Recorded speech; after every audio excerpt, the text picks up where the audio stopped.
Okay, so there's two ways to solve both of these. Right, because we talked about two different methods for calculating slope. Right, first one is to use y equals mx plus b. Okay, m represents the slope, so if I manipulate for m, I'm going to subtract b, so I'll have y minus b, and then I will divide both sides by x, and that will leave me with m. All right, remember that b is the y-intercept. Well, for this graph, the y-intercept is 0, right, which is nice because that means I just need to have a y value over x because subtracting 0 is meaningless. All right, so if they showed any of these steps here, okay, you can give them a mark, right, for the manipulation for m. Okay, you can give them a mark for showing y equals mx plus b. And don't worry, I'm going to show the other way as well here in a minute. Okay, I just need one other point other than my y-intercept, which was down here, in order to make this calculation. So I'm going to use this point right here because it's at a grid intersection. The line goes right through a grid intersection there. I know the value for y is 1200. Okay, and the value for x is 400. All right, and so if I go 1200 minus 0 over 400, I get 3, and the units for that are going to be dollars per unit, okay, or dollars per number, whatever you had there. Okay, we do need to have units that are something like that, dollars per unit or dollars per quantity or whatever, something there that shows they got units. All right, everybody with me on that method? So marks for that: one there, one for plugging in the numbers, and one for their answer, 4 marks. Okay, the other way you could have solved that question, okay, is to simply have gone rise over run, which would have been y2 minus y1 over x2 minus x1. Okay, and so maybe they used, I don't know, this point here and this point here. All right, and so we would have then 1200 minus 600 over 400 minus 200. Okay, and we still get 600 over 200, which still comes out to $3 per unit. All right, everyone with me there? Okay, so marks for that one. We'll say 1 mark for the slope formula, 1 mark for plugging in the numbers, I guess 1 mark for saying rise over run, so we can get 4 marks out of that method. Okay, and 1 mark for $3 per unit. Okay, any other questions on that one? All right. Okay, for our second graph, okay, same 2 methods for solving this one. This time we'll do the rise over run one first. Okay, so 1 mark if they had rise over run. Okay, 1 mark if they had y2 minus y1 over x2 minus x1. Okay, and for this graph we need 2 grid intersections. There's a good one right there. And probably that one there is also a good one, although they may have chosen others as long as they're spots that are on the line. So you need to look at their numbers, guys, and make sure that they have actually picked points that are on the line. Okay? If they used numbers and you look at them and you know that they're not on the line, okay, they're not getting this right. All right, they're not getting this next part right. Okay, so this is point number 2, and this is point number 1, because this one happens first. This one happens second. All right, so my y value for point number 2 is negative 12.5. Okay, and I'm going to subtract positive 5. All right, and then my x values, we've got what's here? 0.2, 0.4, 0.6. Yeah, so these are each 0.2, so we're looking at 5.4 minus 2.2.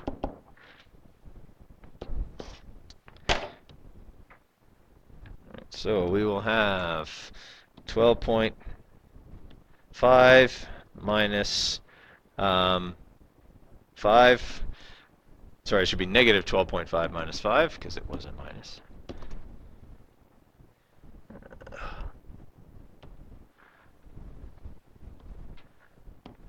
Okay, so we're looking at negative 17.5 divided by 5.4 minus 2.2. Okay, so our slope there is going to be negative 5.5, we'll say. and I'll give you a range here that is acceptable, negative 5.5, and our units are degrees Celsius per hour. And they must have units on this slope or they don't get it right regardless of what the number is. Okay. Now, the range I'll accept here for slopes, I mean, everyone should have the same slope because it's the same line. All right. So I would say my range of acceptable slopes would be like between 5.3 and 5.7. Anything outside of that, and they obviously didn't do it right. Okay, everyone follow me on that one? Okay, so marks for this one. Mark there, mark here, mark there, and mark for the answer. Remember, if they don't have degrees Celsius per hour as units on that, and if it's not negative, it's not right. Okay, all of this has got to match. It's got to be negative, and the units have to be degrees Celsius per hour. Okay, second method. Okay, if they used y equals mx plus b, okay, they could have one mark for that, another mark for manipulating, so it's y minus b over x equals m, so a mark for that. So I'm going to use this point right here, and the y-intercept, which is up here. All right, so my y value is, again, going to be that negative 12.5 we used before, and I'm going to be subtracting 17.5, because that's the y-intercept, okay? And the x value here is 6.6.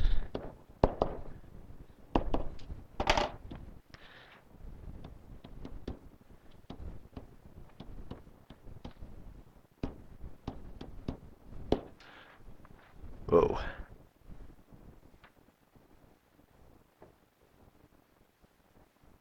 Or did I mess up here? Did I misread something?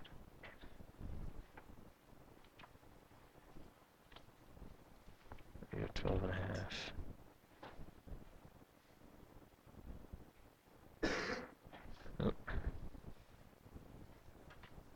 Oh, it's not 6.6, sorry, that's why it should be 5.4. Well, that's only going to make it bigger. That's only going to make it worse. Hang on here, guys. I messed something up, and I can't figure out what it is here.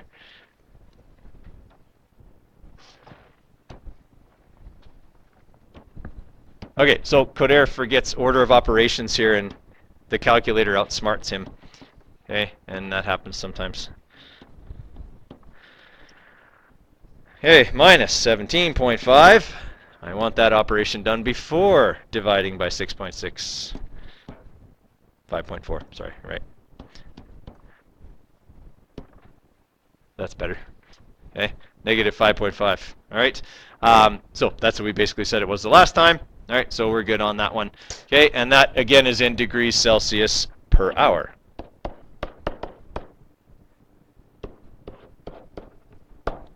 Okay. Questions on that one? All right, out of 8, please. Mark out of 8, put it on the top.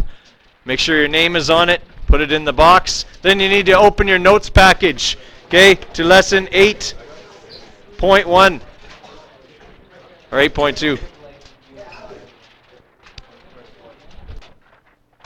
All right, so what we're going to be going over today, guys, is essentially the different kinds of graphs that we're going to be using in Science 10. One of them is one of the ones we used yesterday in the graphing lab, which is a position versus time graph. Right, where the object is graphed as a function of time. Okay, so yesterday when we ran the carts down the track, we were graphing where they were in relation to where they started over the course of the 40 seconds that we allowed them to run. All right, so we're going to talk about what kind of things we can get and read from that kind of graph. And then we're also going to look at what kind of things we can read and calculate from a velocity versus time graph, okay, that shows how fast the object is going as a function of time.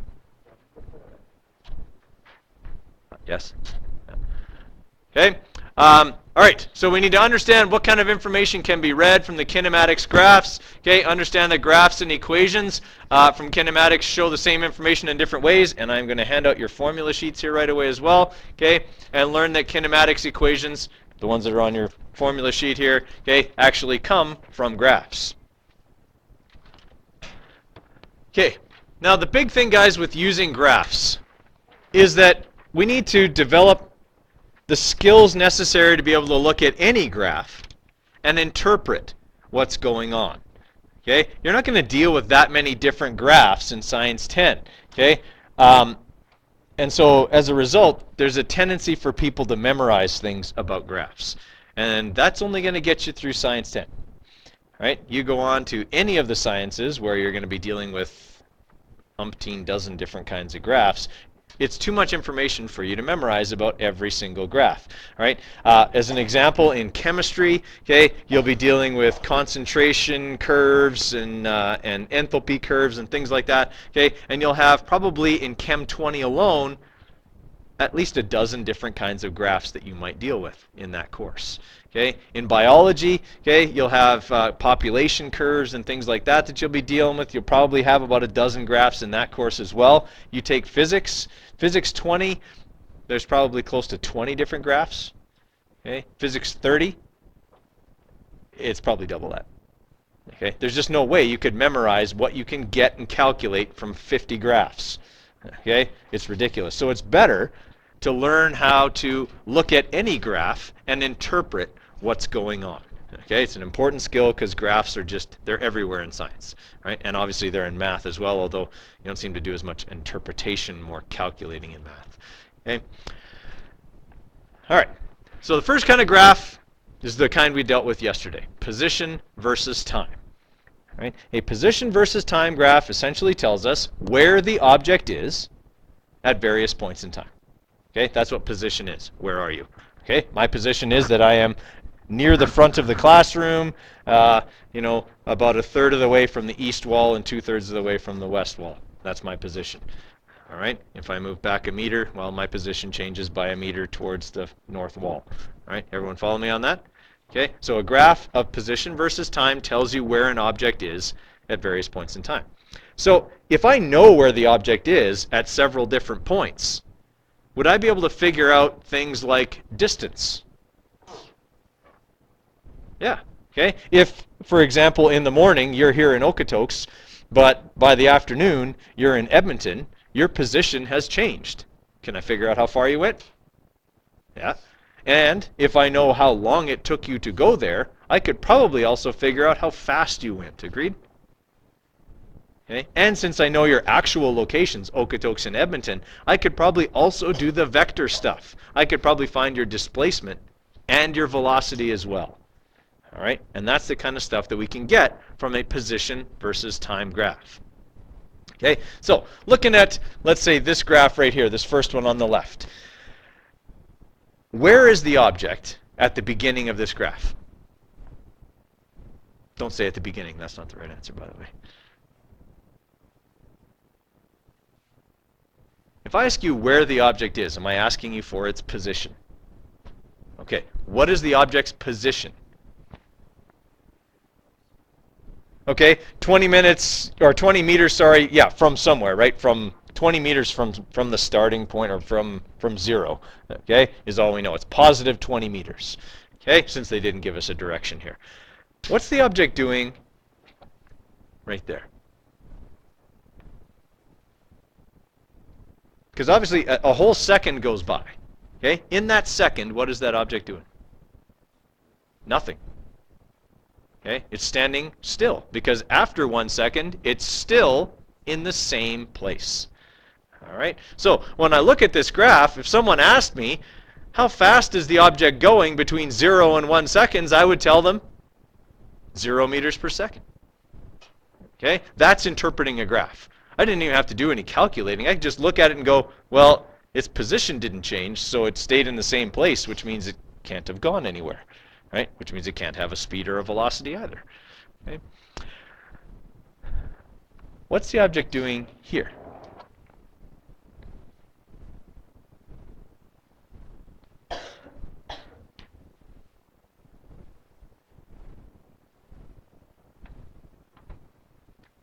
Can I?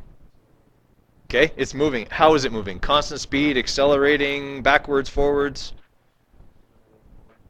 Okay. That's usually the answer I get when I ask this question the first time. People say it's accelerating because they see it going up. Okay? But yesterday, Did our graphs look like that? Did they have that shape? No, I mean like just this part. They were straight lines, right? Those objects were traveling at constant speeds. This is an object traveling at a constant speed. Its position is going up, which is the trick, right? It tricks people into thinking it's going faster. But in actual fact, okay, if I look at this graph and do some interpreting, in this 1 second, it went 20 meters. Did it go the same distance the next second? It did. Okay, so if it went 20 meters in this second and 20 meters in this second, it's going at a constant speed of 20 meters per second. All right, everyone follow me there? So I just calculated its velocity and its speed because they're the same for this section. Okay, did I also calculate the slope of that line? Yeah. Okay, the slope of a line on this graph has to give me the velocity of the object, because when I calculate it, I divide the rise in meters by the run in seconds. Okay? So it gives me meters per second, which are the units for velocity and speed. All right? That's part of analyzing a graph, is being able to look at what's on this graph, and if I divide these two things, what am I getting? Right? On the quiz we had this morning, our slope was, for the second graph, degrees Celsius per hour. Basically, it was telling us how fast the temperature was dropping, okay, in that graph. Everyone follow? Okay, so when we look at a graph, we've got to be able to analyze what is the slope going to tell me, or what is this graph going to tell me about the movement of the object. All right.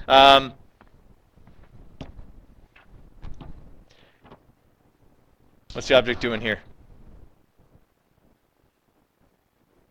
Standing still, right? Okay, standing still because its position at the beginning of this section is 60, and the position at the end is 60, so it didn't go anywhere. Okay, what's it doing in the last part?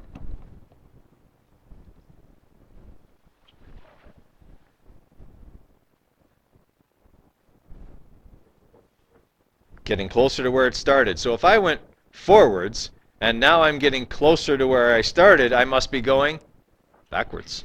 All right. But a lot of people will look at this and say it's slowing down. Well, actually, it's not. It's traveling at a constant velocity backwards. Yeah. Okay.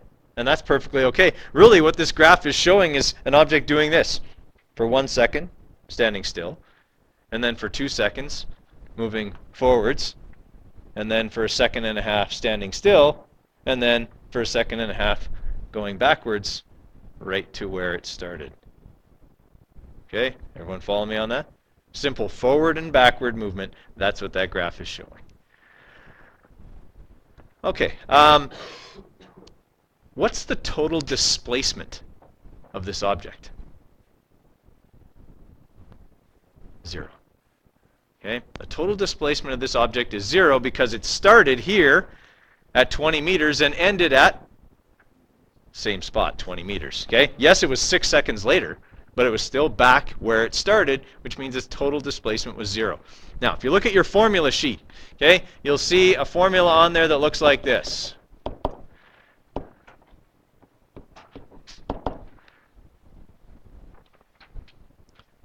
Okay, it says displacement equals final position minus initial position. It's right near the top. Okay, is that essentially what I just did? Yeah.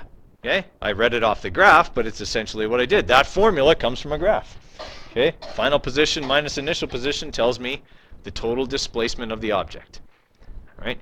What if the question asked me, instead of what's the total displacement, what's the displacement between 0 and 4.5 seconds?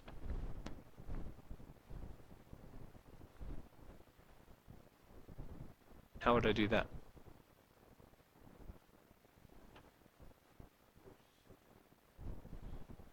$60 minus 20, right? It doesn't change the formula. It just changes what numbers I plug in. My final position at time 4.5 seconds is positive 60 meters. My initial position was positive 20 meters, which means that my total displacement is positive 40 meters.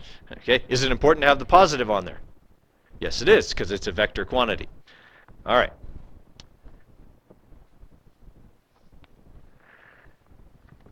How far does this object go in total?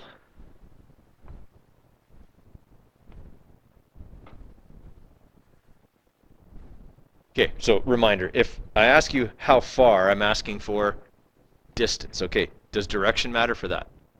Okay, it doesn't matter. Okay, how far did it go here? Nowhere. Okay, so it went 0 here. How far did it go here? 40. Okay, how far did it go here? 0. And how far did it go here? 40.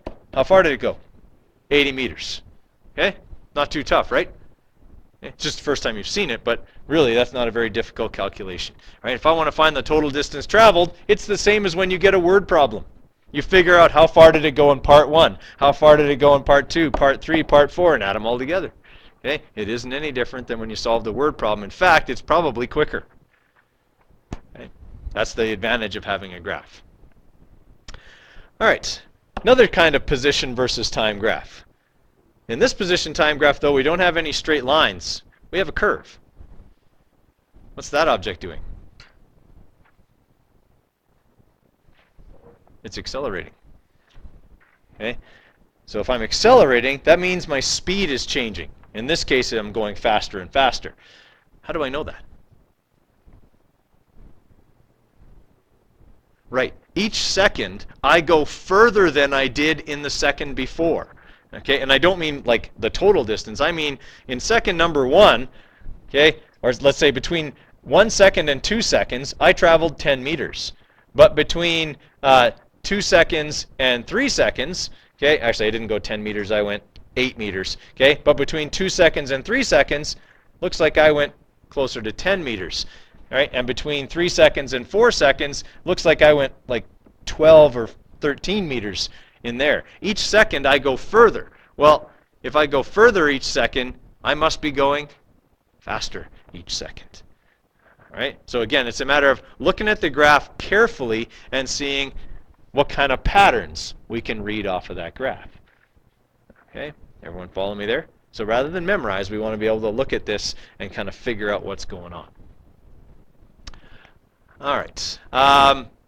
So just a couple of things here that you probably want to highlight. Okay, when the graph is a straight line that's not parallel to the x-axis, the object's traveling at a constant velocity.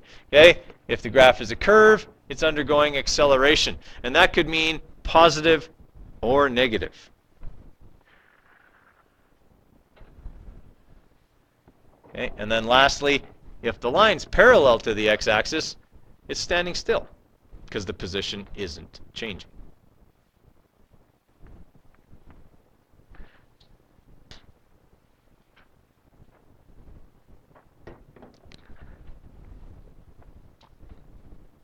Okay, what if I have a graph, still the same thing, meters here and seconds here, so a position versus time graph. If it looks like this.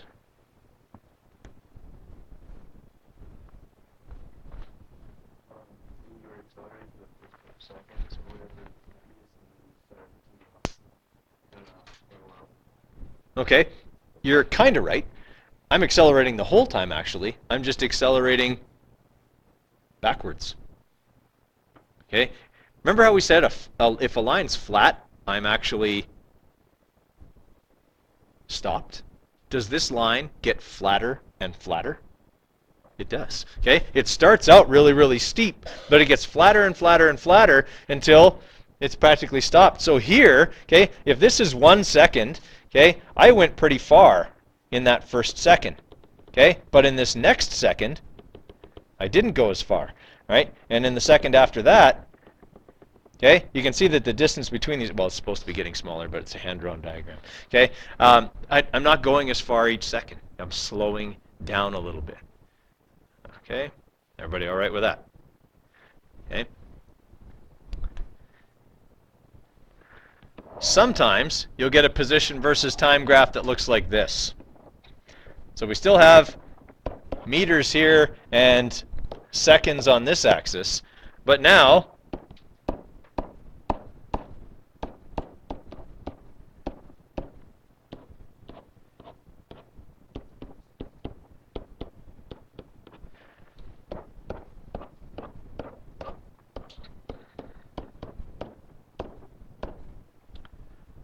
Now I can go into the negatives.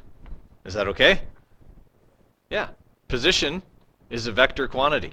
Right? I can be ahead of or behind where I start.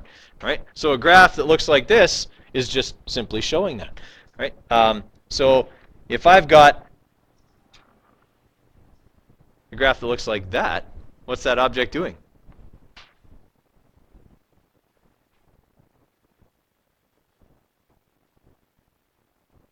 Which way is it going? It's going backwards. Is it going backwards at a constant speed, or is it accelerating backwards? Yeah. Okay. You just told me that this graph is accelerating forwards. That's the same shape. All I did was flip it. Okay. That's accelerating backwards. Right. If I had instead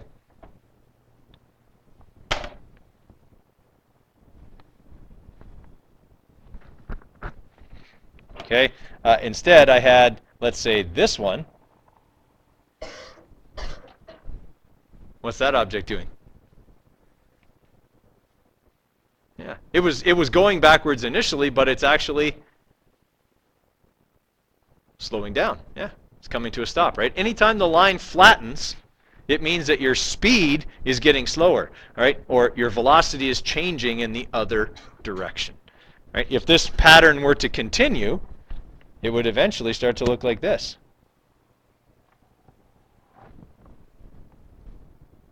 Right? And eventually I would actually be ahead of where I started. Right? Moving quite a bit faster. Okay. Slope calculations, just quick reminder. We know how to calculate slope, but remember that you can do that with rise over run, okay, or you can use y equals mx plus b. But the big thing we got to remember is units.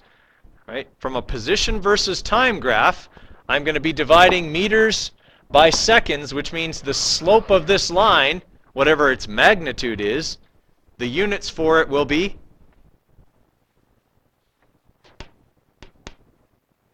meters per second. It's going to give me the velocity of the object. Anytime I calculate slope from a position versus time graph, it's going to give me the velocity of the object. Okay? How quickly, or what is the rate of change of position? Right? That's what velocity is, the rate of change of position. Okay? And that's what we're showing here. When I take final position, because that's what I'm doing here, final position minus initial position, that's displacement. Okay? And that's what they're showing here. Divided by time, the change in displacement over the change in time is velocity. All right? Now, what do the triangles mean? Change. It's delta. Okay? It's a Greek letter. Anytime you see a triangle, it means change. So anytime you see delta anything, it means final minus initial. Okay? Delta always means final minus initial.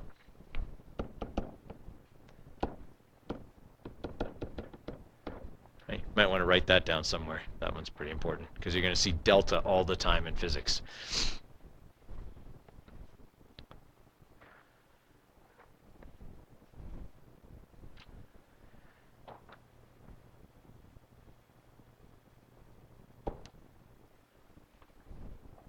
All right.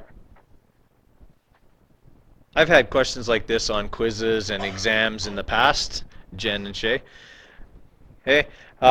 Sometimes what I'll ask is simply for you to describe to me what's going on in each lettered section. All right. So a question could say, describe the motion of the object in part C. All right. So what would you tell me if I asked you what's going on in part C? Can I? It's moving backwards at a I would say probably even better than that would be at a constant, not speed, but velocity, right? Because you told me backwards, okay?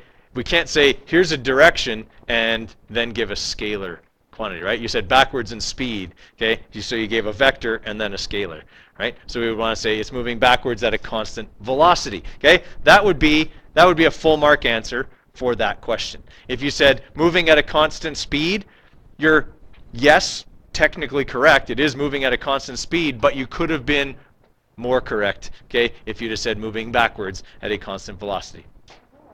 Yeah. Okay. What's going on in part D? standing still, right? Its position is not changing. I would accept either one of those as a correct answer for that one. All right, what's going on in part E?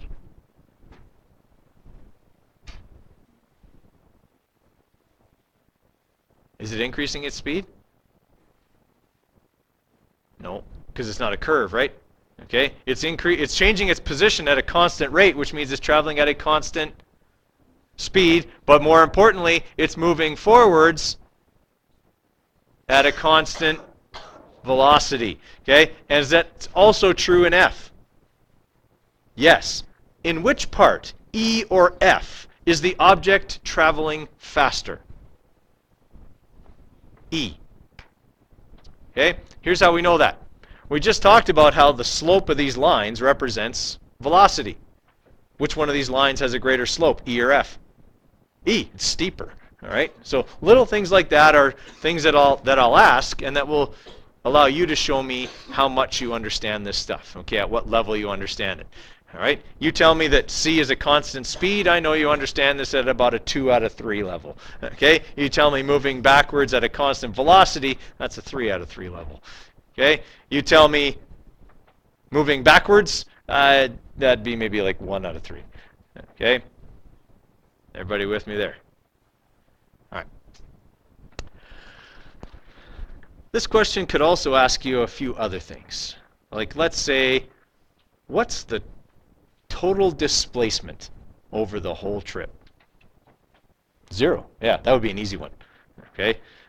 Why is it 0? It ends where it starts. Okay. The final position is 0, and the initial position is 0.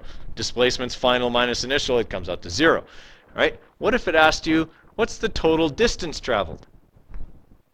Would that be a little more work? What do I have to do?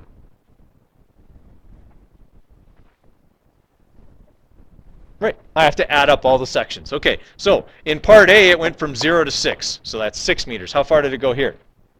0. Okay, and then in part C, it went from 6 to negative 10, which is negative 16. Although, since I'm looking for distance, direction's not really important. Okay, so I can just write 16. Okay, how far did it go here?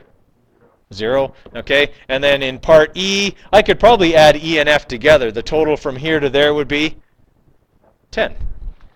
All right, so 10 plus 16 is 26, plus 6 more is 32. Okay, the total distance traveled is 32 meters. Done. Okay, now, the question could also ask you, what was the average speed over the whole trip? I can't find slope for that, can I? Because there's lots of different slopes. But I just figured out the total distance traveled. And we can calculate speed by going total distance over total time. All right, what's the total time for the trip? Yeah, well, let's say it goes to 18 just for the sake of having a whole number. I know it doesn't. It's probably like 17 and a half or something. But okay, all right, so 32 over 18. Okay, and that's going to give us like 1.8 something. Okay, we'll say, I'm just doing that in my head.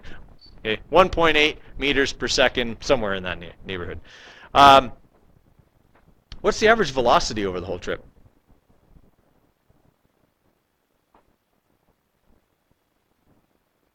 Wow, I was really hoping for that one to be kind of immediate. 0. Okay, we already said the total displacement was 0, and if velocity is displacement over time, velocity then also has to be 0. Okay, those are the kind of things that could come up. Okay, on a quiz or on a test, okay, I give you a graph and I ask you to do some analysis of that graph. Okay? For position versus time graphs, the analysis is pretty easy, okay, because there's actually not all that many things you can calculate from them. All right? You can read where the object is and what time it is. You can calculate distance, you can calculate displacement, and you can calculate speed and velocity. All right? So you can calculate a few things off of there. All right, now, once in a while, you're going to run into a question where you've got this kind of a line. Okay, it's not really a line. It's a whole bunch of curves. Okay, so let's start off with, What's this object doing in part A? It's accelerating. Okay, we know that because the curve is getting steeper. Okay, and we said the steeper the line, the faster it's going. And since this curve is obviously getting steeper, okay, this object has to be going faster. What's it doing, let's say, in this part right here? It's accelerating. That would be, I would say, if this was out of 3 marks, that would be 1. Okay, it is accelerating, but even more than that would be that over the top of this, okay, I'm just going to get rid of this line too here. Okay, what's this part showing? Okay, right here where it's doing this shape. That would be accelerating in what way? Yeah, it is accelerating backwards. In fact, it's coming to a stop, right? The line's getting flatter, but then all of a sudden it does this and it curves backwards the other way. Okay? So now it's actually accelerating backwards, right? Guys, this part of the graph is showing this movement. As this thing leaves my hand, as I throw it up in the air, once it leaves my hand, it's already accelerating which way? No, if it's accelerating up, it would go into orbit. Okay, when it leaves my hand, and I'm not pushing on it anymore, what's the only thing acting on it? Gravity. Which way does gravity pull? Down. So this thing's not accelerating upwards, it's accelerating downwards. It may be moving upwards, but it's accelerating downwards. That's why it comes back. Okay, so it slows down, just like it's doing right here. Okay, and then actually for an instant in time, it's actually stopped. It changes direction and begins to actually accelerate and move backwards and comes back to my hand. Right? That's what that part of that graph is showing. And then in part C would probably be me doing what? Catching it. Because again, that line starts to flatten out.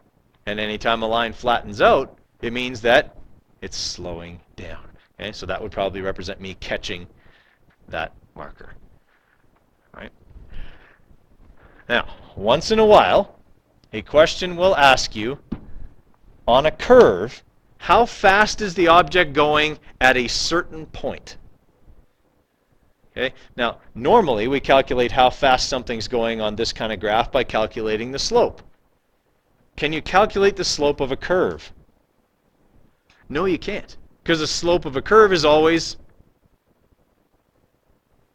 it's always doing what?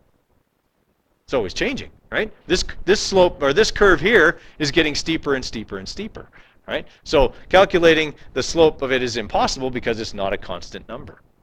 So I'm going to teach you the only thing I understood in university calculus. Okay, I'm not teaching you calculus because absolutely not qualified to do that. Okay, but I'm going to teach you the only thing I understood in that whole class. That was the first day, so it's a long semester because that was the only thing I understood. Okay, to a mathematician, a curve is an infinitely large number of infinitely small straight lines strung together. Okay, you've probably seen something like this. This is how computers, when they make pictures, make curved lines. They make them out of pixels, little squares. Okay, the smaller the squares are, the less you notice them. Okay, so a high resolution or HD kind of a picture, you can't see them because they're so small, our eye can't actually resolve the little squares. But you've probably all seen something that's really low resolution, like you're watching a video on YouTube at like 240p, right? And you can see all the squares and the picture quality is really poor, okay? Because the pixels are really big. Everyone follow me on that? Okay, because that's actually what 240p stands for, right? Like it's pixels, it's this many pixels wide, okay? It's a measurement, okay? And if it's 1080p, then it's 1080 pixels per inch or something like that. They're really, really small then, all right? So what I want to do, if I'm asked to calculate how fast the object's going at point A, I want to find the slope of the infinitely small straight line that exists at point A. Problem is, it's infinitely small. So I probably won't find two grid intersections for that line because it's so incredibly small. So what I need to do is make it longer. Right? How many of you have heard of a tangent before? Right? A tangent is a line that touches a curve but doesn't cross it. So in other words, it's a line that where it touches the curve, that line is parallel to the curve at that point. If they're parallel, do they have the same slope? Yeah, they do. Okay? So what I'm going to do is draw a tangent that touches the curve at that point, so it'll have the same slope. I can calculate the slope of that really long line because it'll go through some grid intersections that I can use. All right, everyone follow there? This is not something you're going to be asked to do very often in Science 10, but it's like one of the first things you're going to be asked to do in Physics 20. All right, so I'll draw a line like they did here with this triangle, except that they didn't make that long enough either. So I'm going to use my line drawing tool. Or not. Now I will.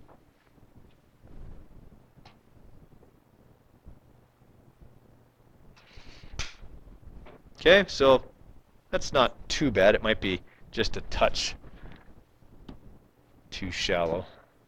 Now it's the same as their triangle. Okay, so that line touches the curve at point A, which means it's parallel and has the same slope the curve did at that point. Can I calculate the slope of that line now? Yeah. All right. So there you go. You've learned your first thing about calculus. 20 years later, it's still the only thing I understand about calculus. Okay? I did pass that class. I passed it by memorizing the examples in the textbook and writing them down on the final exam and getting part marks for method. I don't recommend that as a recipe for success, but it worked for me. Okay? So, remember how I told you I was bad at math? I'm not lying. That is exactly how I passed university introductory calculus. All right. So here's what we got. Okay, we've got a point here and probably a grid intersection right there that we can use to do rise over run with. All right, because I don't know what my y-intercept is for that line. I can't use y equals mx plus b because it's below the x-axis there. Okay. So I'm going to have 6 minus 2 over 12 minus 6. All right, so we're looking at 4 over 6, okay, as my slope. All right, so that's 0.67, and that's going to be meters per second at that point. All right, and if I found the slope of that graph somewhere else, okay, up here, let's say, would that line be steeper? Right? If they asked me calculate the speed of the object right here, it would obviously be a lot steeper then, right? If I drew that line.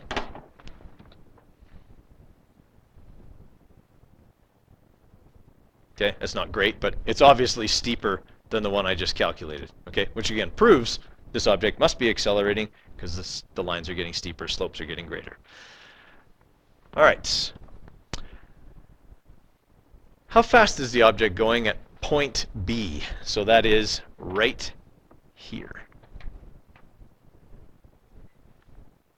0. All right, here's how I can tell. If I draw a tangent that touches the line at that point, its slope is equal to the speed of the object, right? Well, here's a line that's tangent to B. Well, that really didn't show up where I wanted it to, but we'll just move it down. Okay, does that touch B? What's its slope? 0. It's horizontal. Okay, proves that obviously the object is not moving at that point. Okay, and I could do the same thing at C, except now the slope of the line would be negative, which would mean it's moving backwards. Okay, at a constant velocity. All right, sorry. Well, it would be at whatever velocity, not at a constant. It's accelerating here, but okay, the slope of that line would be the instantaneous velocity at C. Okay, again, it's not something you're going to be asked to calculate very often, but you might see it occasionally. All right. You know what we're going to do? We're just going to have you guys try a couple things before. We'll start velocity versus time graphs tomorrow. So I'm going to have you try a couple of position versus time graph kind of questions here. All right. So here's a position versus time graph. I want you guys, okay, to calculate a couple of things. the total displacement, the total distance, average velocity, and average speed. These are the answers, right? So you can check and see if you did it right. Okay, so I'm going to give you a couple minutes there, right, to see if you can do that. Right, you'll have to look kind of closely here, but I think you can probably read that. Okay, let's just look at part A here first. They want me to calculate the total displacement. So I got to remember, okay, that total displacement is final position minus initial position. The final position of this object is right here, and that's 0.5 meters. The initial position of the object is right here at 0.2 meters. Right? So we've got 0.5 minus 0.2, which means the total displacement is positive 0.3 meters. Everybody all right with that? Okay, I'll give you a couple minutes before I do the next one. Okay, for part B, they asked me to calculate the total distance traveled. All right, so I've got to look at it section by section for that. In this part here, it goes 0. Okay, and in this part here, it goes from 0.3 to 1, which is 0.7. Okay, so the total distance traveled is going to be 0.7 meters plus, how far did it go here? 0, and how far did it go here? 0.5, right. Okay, so 0.7 plus 0.5 is 1.2 meters. Okay, in total, sorry, 0.3 meters. Oh, it's at 0.2, 0.8. Sorry, guys. All right, yeah, so 1.2 meters. Okay, should be 1.3 meters. Not 13, 1.3. All right. How many people are done average velocity already? Okay, how many people are lost on doing that? Okay, let's have a look at that. Okay, if I want to calculate the average velocity of the object, obviously I can't do slope here because there's a couple of different lines, right? So I can't do slope, but I can use total displacement over total time. All right, we calculated the total displacement already. We said it was positive 0.3 meters, so I can just plug that in. How long does the whole trip take? 7 seconds. All right, so when I go, okay, 0.3 divided by 7 seconds, I get 0.04 meters per second. Okay, everybody follow me there? Yeah. Okay, so obviously not very fast then. Right? I end up 30 centimeters from where I started. It took me 7 seconds to do that. Obviously, I'm not moving very fast. Okay, and then for average speed, is that also similar? Except instead of total displacement, it's total distance. Okay, so the calculation for that, I've already got the total distance. Okay, so d total, okay, again with no arrows over it, over t total. We're looking at, okay, our 1.3 meters divided by 7 seconds. And when we do that, we should get decimal 19 meters per second. Okay, sorry, that one should also have a positive on it. Making sense? Okay, so they're not really tough calculations. They're basically v equals d over t kind of questions. All right. Okay, I want you guys to try that one. Okay, so you've got that position versus time graph. Okay, and this time it's asking you between 0 and 90 seconds, so not the whole thing. Okay, displacement from 20 to 80, right, stuff like that. So it's not asking about necessarily the whole thing at once. Okay, so for this one here, distance traveled between 0 and 90 seconds. Do we care which way it's going? Not for distance, right? It's just between how far did it go. All right, so from 0 here to 40 seconds, it goes how far? 400 meters. All right, so the first part of part A is 400 meters, okay, plus how much here? 0, okay, and then 90 is right here, okay, so between 400, so that's another 200, all right, so we've got 600 meters for part A of that question. It went 400 up and 200 back, but distance is scalar, so we don't care which way it went. Okay, and then the displacement from 20 seconds to 80 seconds. So at time 20 seconds, that's our position, and at time 80 seconds, our position is, whoa, right over here. Okay, so 400 is the final position, 200 is the initial position, so my displacement equals 400, positive 400, minus positive 200, Okay, so our displacement is positive 200 meters during that time.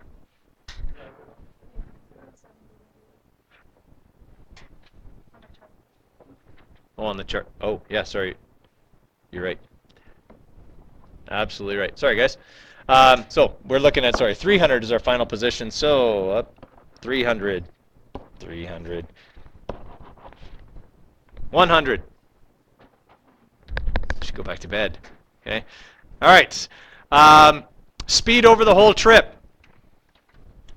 Well, I went 400 up and 400 back over the whole trip. So I went a total of 800 meters, and that took me 100 seconds. 800 over 100 is 8. All right, that was easy. And the velocity over the whole trip is even easier because I didn't go anywhere. My final position and initial position are the same place, so it's 0. Making sense? Okay, tomorrow we're going to talk about velocity versus time graphs. Hey, reminder, graphing labs due Thursday. You want me to look them over, they got to be ready for tomorrow. Okay, or today if you got them ready for today. Okay, but let's get those done. Whether you were here or not yesterday, it's due the same day for you.